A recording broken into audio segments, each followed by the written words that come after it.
يا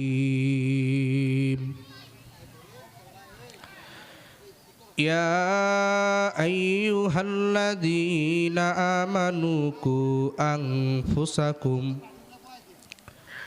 وأهليكم نارا وقودها الناس والحجارة صدق الله مولانا العظيم وقال النبي صلى الله عليه وسلم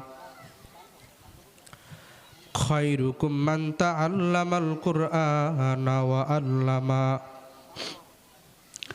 أو كما قال عليه الصلاة والسلام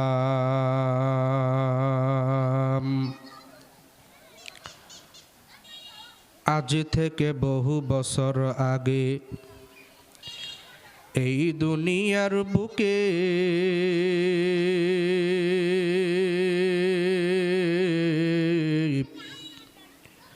বেঈমানেরা মোদের ঈমান লুটিয়ে নিল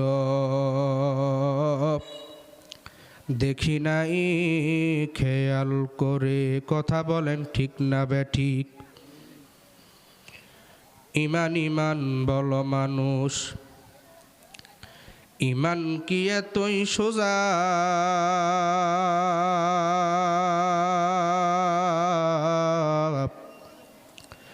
সত্যিকারের ঈমানদার কি কখনো বহে শয়তানি বোঝা বিদেশেতে কারো যদি সন্তান মারা যায়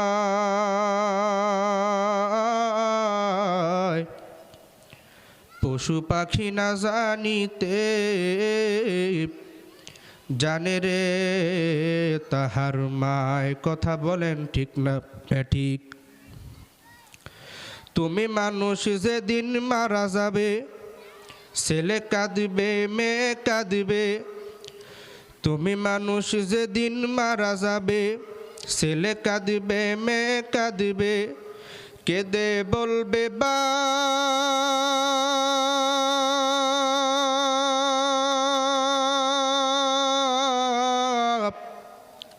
ওরে তবুও মানুষ নির্দয় হয়ে দেবে রে তুলে মাটির চাপ কালেমা পড়েন লা ইলাহা ইল্লাল্লাহ লা ইলাহা ইল্লাল্লাহ থামেন থামেন কালেমার জিকিরের সাথে কারো কোনো দুশ্মনী আছে কালেমার জিকির করলে কি কেউ ধরে নিয়ে যাবো ধরলে আমারই ধরবো আপনারা দিল নরম করে কালেমার জিকির করেন লা ইলাহা ইল্লাল্লাহ লা ইলাহা ইল্লাল্লাহ ইল্লাল্লাহু ইল্লাল্লাহ ইল্লাল্লাহু ইল্লাল্লাহ লা ইলাহা ইল্লাল্লাহ লা ইলাহা ইল্লাল্লাহ ভাইজান বহু দূরে মদিনা আমরা কেমনে যাব জানি না ঠিক কি না ভাইজান বহু দূরে মদিনা আমরা কেমনে যাব জানি না দয়া করব দয়ার আল্লাহ দয়া করব দয়ার আল্লাহ পুরাও মনের বাসনা ইলাহা ইল্লাল্লাহ লা ইলাহা ইল্লাল্লাহ ভাইজান যার দিলে আছে আল্লাহর ভয় আল্লাহ আল্লাহ সব সময় আহার নিদেরা ভালো লাগে না দুনিয়াদারি ভালো লাগে না ভালো লাগে যে ইল্লাল্লাহ ইল্লাল্লাহ লা ইলাহা ইল্লাল্লাহ